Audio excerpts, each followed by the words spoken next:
Bienvenue, chers auditeurs, sur notre chaîne où les histoires prennent vie pour vous guider vers un sommeil serein et paisible. Ce soir, laissez-vous emporter par l'histoire des enfants de Lyre, une aventure enchanteresse où la malédiction, la rédemption et le pouvoir de l'amour se mêlent dans un doux murmure.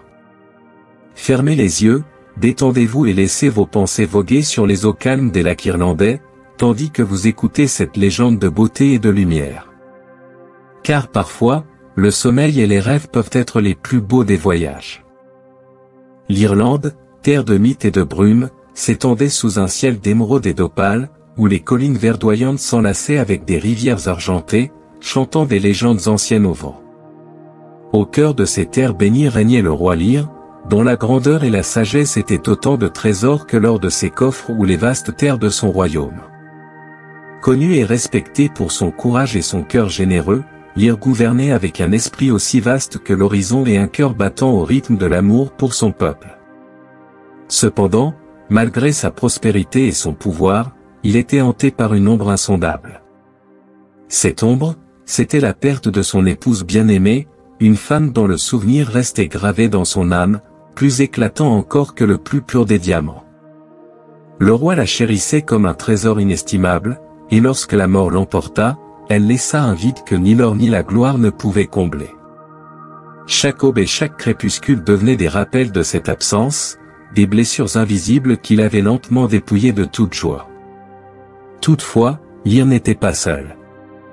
Sa femme lui avait laissé 4 enfants, 4 joyaux d'un éclat unique qui illuminaient encore sa vie. L'aîné, Fionnuala, possédait une beauté et une sagesse précoce qui faisaient penser à sa mère. Sa chevelure blanche comme la neige tombait en vagues douces sur ses épaules, et son regard reflétait une douceur inégalée, empreinte de la sagesse des anciens.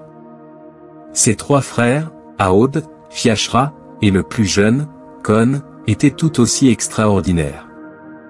Aod, intrépide et curieux, aimait se perdre dans les forêts de chênes et d'aubépines, cherchant des réponses aux mystères des bois. Fiachra, calme et réfléchi, était l'équilibre parmi ses frères, et Con, plein de rire et d'innocence, apportait une touche d'insouciance au foyer du roi. Chaque jour, Lyre retrouvait dans les rires et les jeux de ses enfants une parcelle du bonheur perdu.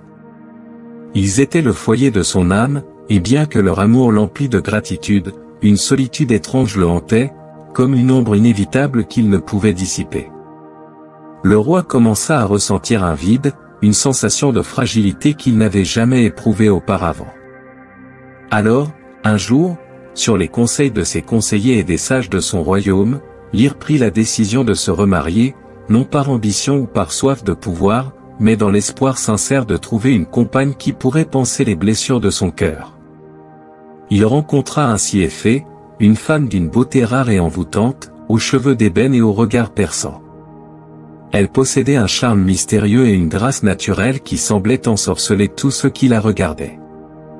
Éphée se montra douce et bienveillante envers les enfants de Lyre, gagnant peu à peu leur confiance par des mots tendres et des gestes de gentillesse.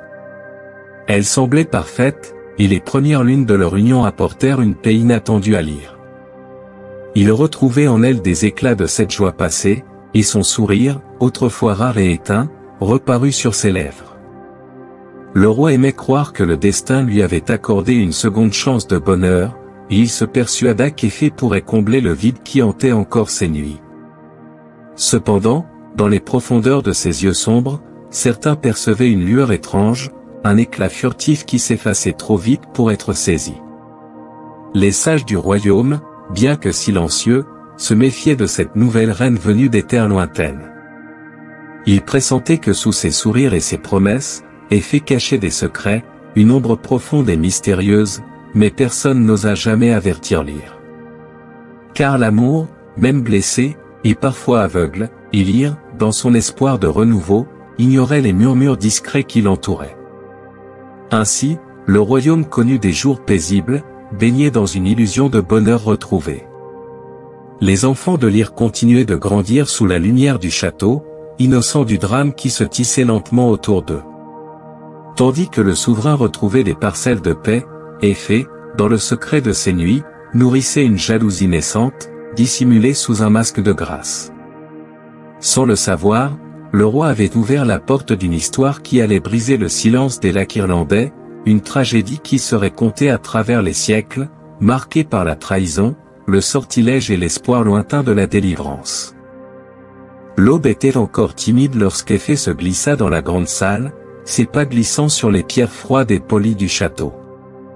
L'air vif du matin portait le parfum des brumes d'Irlande, mais le cœur de la reine était aussi sombre que la nuit. La jalousie, aiguisée comme une dague, avait pris racine en elle, dévorant tout ce qui pouvait rester de bonté. L'amour que le roi Lear portait à ses enfants la consumait, attisant un ressentiment qu'elle n'arrivait plus à masquer derrière son sourire. Elle s'approcha des enfants, rassemblés dans le hall. Fionnuala, la plus âgée, la salua avec une politesse froide, car même si elle respectait sa belle-mère, son intuition lui murmurait de se méfier. « Effet, avez-vous besoin de nous pour quelque chose ce matin ?» demanda-t-elle en retenant un frisson. « Oui, mes enfants, » répondit la belle-mère avec un sourire enchanteur. « Votre père est parti pour la journée, mais il a demandé que je vous offre un répit. J'ai pensé qu'une promenade dans les bois vous ferait du bien. » Les trois frères, insouciants et encore jeunes, accueillirent l'idée avec enthousiasme. Con, le plus jeune, fit un saut de joie. « Dans les bois ?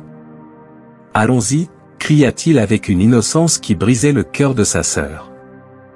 Fionnuala, elle, ne pouvait ignorer le sentiment d'inquiétude qui grandissait en elle.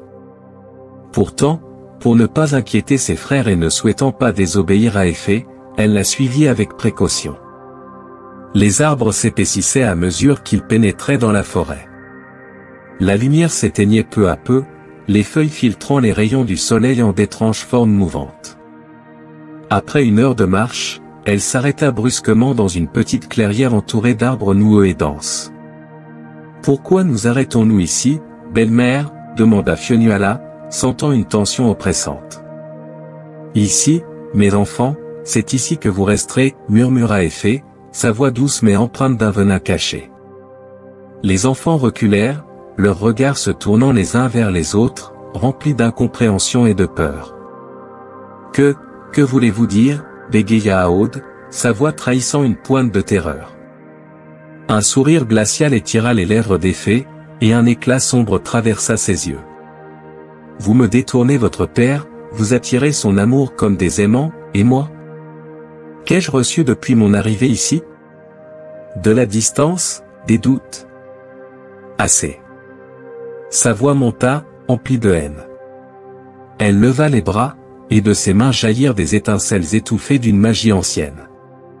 Fionnuala, instinctivement, recula, protégeant Con derrière elle.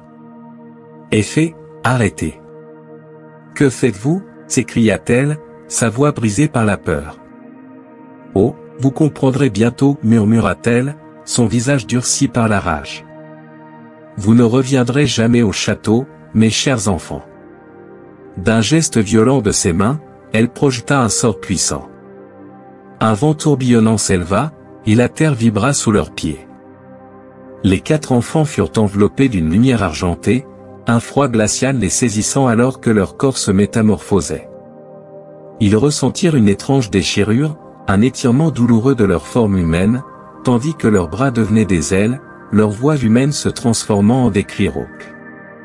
Lorsqu'ils rouvrirent les yeux, ils se regardèrent avec horreur. Là, dans la clairière, quatre majestueux cygnes blancs se tenaient, leurs plumes luisant d'une pâleur sinistre sous le faible soleil. Fionnuala, Aude, Fiachra et Con, piégés dans leur nouvelle forme, n'avaient plus qu'un regard désespéré pour se comprendre.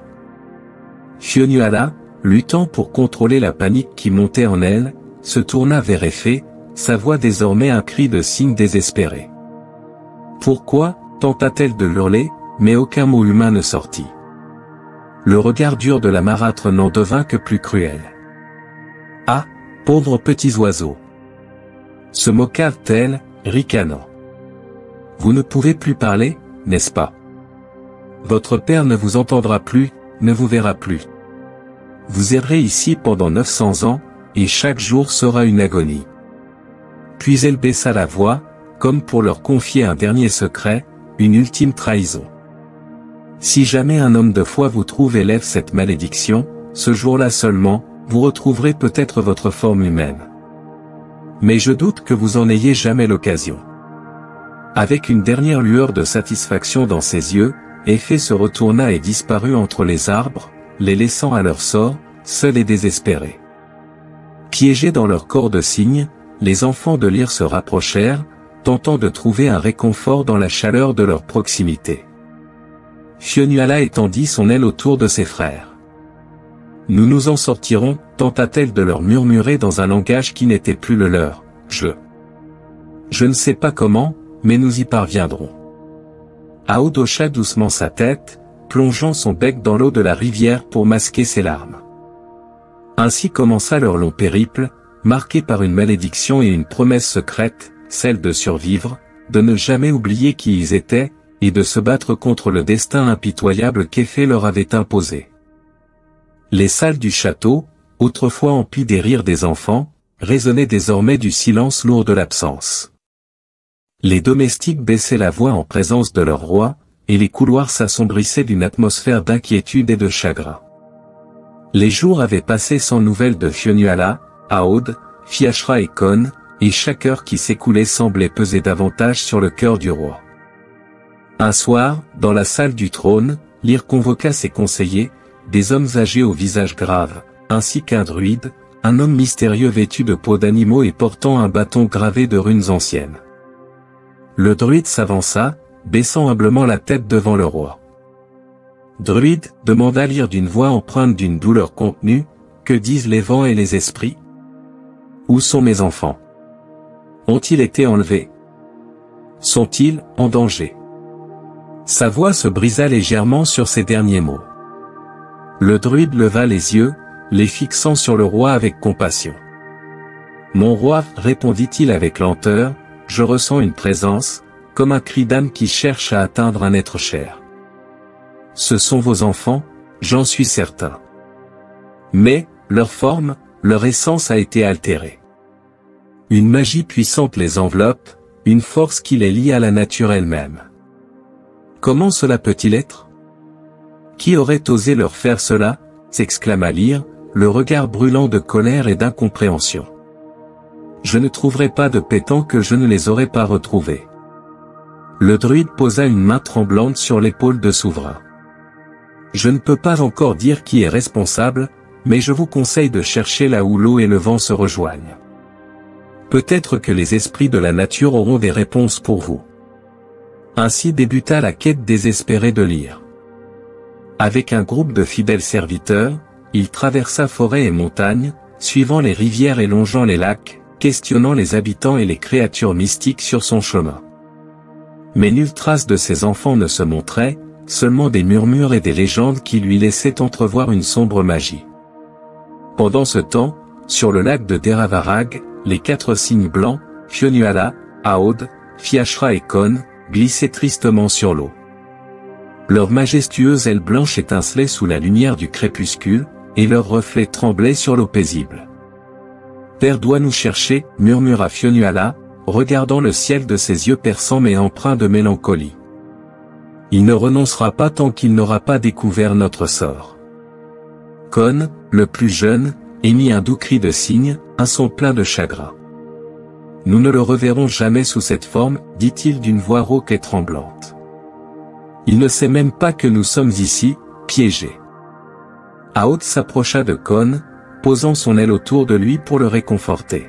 « Nous avons encore notre esprit, notre amour pour père et pour notre famille, murmura-t-il d'une voix douce. Et cela, ni Éphée ni cette malédiction ne peuvent nous l'enlever. » Leur sœur aînée, Fionnuala, hocha la tête, cherchant des mots pour soutenir le moral de ses frères. « Nous devons être forts, pour nous, et pour lui. Chaque jour, nous attendrons. Peut-être que le destin nous enverra un signe.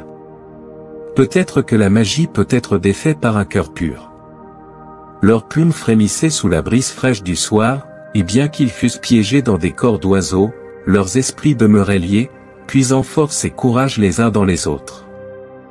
Les semaines passèrent, et le roi Lyre continua sa quête, les joues creusées par le manque de sommeil et les rides marquant son front.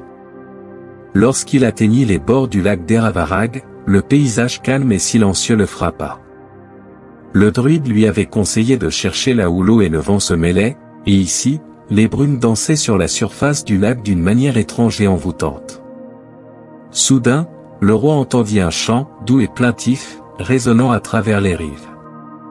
Un chant si triste, si déchirant, qu'il lui sembla reconnaître la voix de ses propres enfants. « Qui chante ainsi ?» s'écria-t-il, regardant autour de lui, les yeux grands ouverts. « Montrez-vous. Parlez-moi, mes enfants. » Mais seuls 4 cygnes blancs se présentèrent devant lui, glissant en silence sur les eaux. Le cœur de Lyre se serra sans qu'il comprenne pourquoi, leur présence dégageait quelque chose de mystérieux et de familier. Les cygnes s'approchèrent de la rive, leurs yeux brillants fixant le roi avec une intelligence silencieuse. Fionnuala tenta de l'appeler, mais seuls des cris rauques et désespérés sortaient de son bec. Elle battit des ailes, ses yeux remplis de tristesse, implorant en silence. Lyre, désemparé, tomba à genoux.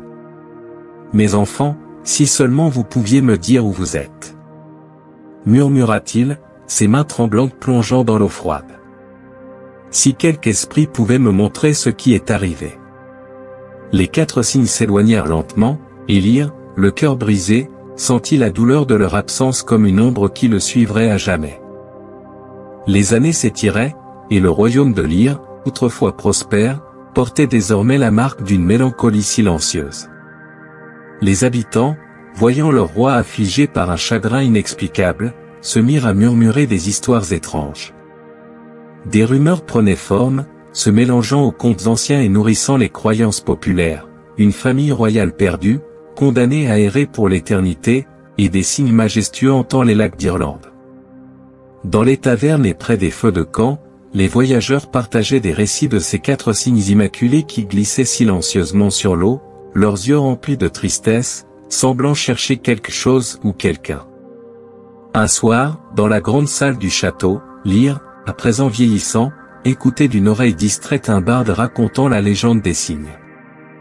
Les anciens disent, chantonna le barde, jouant doucement de sa harpe, que ces oiseaux aux plumes d'argent portent une âme humaine. Leur chant est un écho de douleur, un appel adressé aux étoiles. Lyre, appuyé sur le bras de son trône, ferma les yeux en écoutant ces mots. Depuis tant de mois, il avait cherché ses enfants, et la lueur de l'espoir faiblissait peu à peu dans son cœur. Cependant, ce récit attisa un regain d'espoir en lui. Et si ces cygnes étaient ses enfants? Lorsqu'il se retrouva seul avec le barde, il se pencha vers lui, le regard chargé de gravité. « Dites-moi, où se trouvent ces cygnes dont vous parlez ?» demanda-t-il d'une voix tremblante. Le barde, surpris par la question, chercha ces mots. « Ils ont été vus près des lacs de Connacht, mon roi, mais les rumeurs parlent aussi des eaux de Deravarag et des rivages du nord. Ces cygnes apparaissent et disparaissent, comme des spectres errants. Mais une chose est sûre, quiconque entend leur chant est marqué par une tristesse indicible. » Lyre prit une profonde inspiration, sentant le poids de ses années, mais aussi la lueur d'une nouvelle mission. « Merci, barde. Ta légende pourrait bien porter une vérité que je cherche depuis si longtemps. » Pendant ce temps, sur les lacs irlandais, les enfants vivaient une éternité dans leur corps de cygne. Le temps semblait s'étendre et se tordre autour d'eux, et seule la compagnie des uns des autres leur permettait de conserver leur esprit humain. Une nuit où la lune brillait haut dans le ciel, Aod se tourna vers sa sœur Fionnuala. « Penses-tu que Père vit encore ? Peut-être a-t-il abandonné, dit-il doucement, sa voix imprégnée d'une mélancolie infinie. Fionnuala redressa son cou gracieux, laissant un instant de silence avant de répondre. « Non, Aod. Tant qu'il y aura des récits de nous, de notre famille, son esprit demeurera en vie, tout comme notre espoir. Nous devons attendre. Le sort finira bien par se briser. » Con, le plus jeune, fixa l'horizon où le premier éclat de l'aube naissait. « Mais comment saurons-nous quand ce moment viendra ? Et si personne ne découvrait jamais la vérité sur nous ? Fiachra posa une aile réconfortante sur Kon. Nous devons avoir foi, comme nous l'avons toujours eu. Peut-être qu'un jour, quelqu'un comprendra ce que cache cette malédiction. Les mois se transformèrent en années. L'histoire devenue une légende, un murmure que l'on répétait près des foyers, transmis comme une comptine. Les enfants attendaient toujours, prisonniers de leur sort, un espoir persistant malgré l'épreuve du temps. Dans une dernière quête, un lyre affaibli mais toujours animé par son amour paternel se rendit au lac d'Eravarag, le lieu où, autrefois, il avait entendu leur chant mélancolique. Il s'agenouilla sur la rive, regardant l'eau calme qui semblait presque vivante sous la lueur de la lune. « Si vous êtes là, si vous pouvez m'entendre, murmura-t-il d'une voix cassée. Sachez que jamais je n'ai renoncé à vous. Jamais mon amour n'a faibli, et jamais mon cœur n'a oublié. » Les cygnes glissèrent silencieusement sur l'eau, comme un écho lointain de la voix de leur père. En entendant ces mots qui leur parvenaient comme une prière, les enfants ressentirent une chaleur apaisante dans leur cœur brisé. Les lacs d'Irlande, vastes et insondables, se déployaient devant l'homme qui marchait en silence, une résolution ferme dans ses yeux clairs. Moshua, homme de foi et de dévotion, avait entendu les murmures des anciens. La légende des cygnes, des enfants perdus du roi Lyre, résonnait dans son âme comme un appel. Depuis des mois, les rumeurs sur ces cygnes magnifiques et mystérieux ne cessaient de hanter ses pensées. Et aujourd'hui, il se tenait enfin devant l'eau gelée du lac d'Eravarag, là où l'histoire des enfants aurait un dernier souffle, une ultime chance de rédemption. Moshua s'agenouilla lentement sur la rive, fermant les yeux sous la douce lumière de la lune. Son cœur battait à l'unisson avec l'appel silencieux des cygnes. Il savait que la foi seule pouvait briser cette malédiction vieille de siècles. Les prières des anciens étaient inscrites dans son esprit, et il les murmura maintenant, la voix tremblante, comme un serment. « Saint du ciel, écoutez mon appel. Que la lumière divine brille sur ce lieu d'ombre et que l'amour pur des enfants retrouvés leur soit rendu. Que la malédiction des ténèbres soit levée par la puissance de la foi et de la rédemption. » Une brise légère se leva alors, effleurant la surface du lac, et les vagues frémirent doucement. Moshua leva les bras vers le ciel, ses paroles devenant plus intenses, plus ferventes. « Ô cieux, par la grâce divine, exaucez mon vœu. Délivrez-les du fardeau de l'eau, de la forme de l'animal. Que leur humanité soit restaurée, et que la justice de l'amour familial triomphe. » Les cieux s'assombrirent d'un éclat étrange, et une lumière intense jaillit des profondeurs du lac. Un éclat doré enveloppa les cygnes, les faisant tourner lentement en cercle autour de Moshua. Leur chant, mélodieux et triste, se transforma en une harmonie céleste, résonnant dans toute la vallée, comme une prière ascendante. Fionnuala, Aod, Fiachra et Kon se sentirent changés. L'étreinte de la malédiction se desserrait lentement autour d'eux, comme un voile se levant à l'aube. Leurs plumes s'étaient dissoutes, laissant place à une peau humaine. Leurs visages retrouvèrent leurs traits, leur corps la forme qu'il avait eue autrefois. Les larmes, douces et amères, coulèrent sur leurs joues, tandis qu'ils se redressaient sur leurs pieds. Fionnuala, la sœur aînée, se tourna vers ses frères, ses yeux remplis d'une gratitude infinie. « Nous sommes libres. » Enfin. Aod, un sourire timide éclairant son visage, la regarda, puis se tourna vers le ciel. « Père! Père !» Ils se précipitèrent tous ensemble vers la rive, et c'est là qu'ils virent le vieux Moshua s'effondrer en prière, épuisé mais joyeux.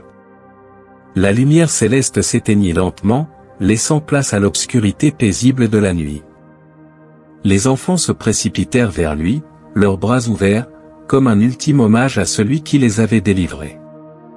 Mais il les arrêta d'un geste tranquille. « N'ayez crainte, mes enfants. Vous êtes libres à présent. Retournez au monde. Retrouvez ce que le temps vous a volé. » Les yeux brillants de reconnaissance, Fionnuala s'inclina devant lui. « Vous avez fait ce qu'aucun autre n'aurait osé. Merci, Saint Moshua. » À ce moment, une silhouette émergea lentement de l'obscurité.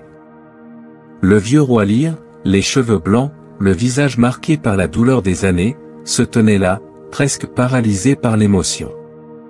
Il avait entendu les voix de ses enfants, il avait senti la présence de leur âme, et maintenant, devant lui, ils étaient là. Ses enfants, humains à nouveau, et si proches. Lear s'effondra à genoux, les bras ouverts, criant leur nom dans un éclat de douleur et de joie mêlée. Fionnuala. Aod. Fiachra. Kon. Ils coururent vers lui, et les larmes, comme un torrent d'émotions contenues, se mêlèrent à l'eau des lacs. Lear les étreignait un à un, incapable de contrôler son chagrin, de peur que tout cela ne soit qu'un rêve éphémère. Mais il les sentait. Leur cœur battait de nouveau comme les siens. Ils étaient là, dans ses bras. « Père !» murmura Fionnuala, sa voix brisée par l'émotion. « Nous sommes entrés. Nous ne serons plus jamais séparés. » Lear, les yeux pleins de larmes, les regarda un à un. « Mon amour. Mon cœur, vous m'avez manqué plus que vous ne pourrez jamais l'imaginer. » Les enfants s'assirent autour de lui, et dans la lumière de l'aube naissante, la famille retrouvée savourait, dans un silence sacré, leur réunion après ce qui paraissait des siècles de séparation. L'histoire des enfants de Lear serait désormais un chant immortel, porteur de l'espoir que l'amour familial, la foi et la persévérance pouvaient triompher des ténèbres les plus profondes. Et dans les lacs d'Irlande, les cygnes reprirent leur danse solitaire, leurs ailes désormais pourpres d'une lumière divine, une légende immortelle, gravée dans les pierres du royaume dont le roi n'avait jamais renoncé à retrouver ses enfants.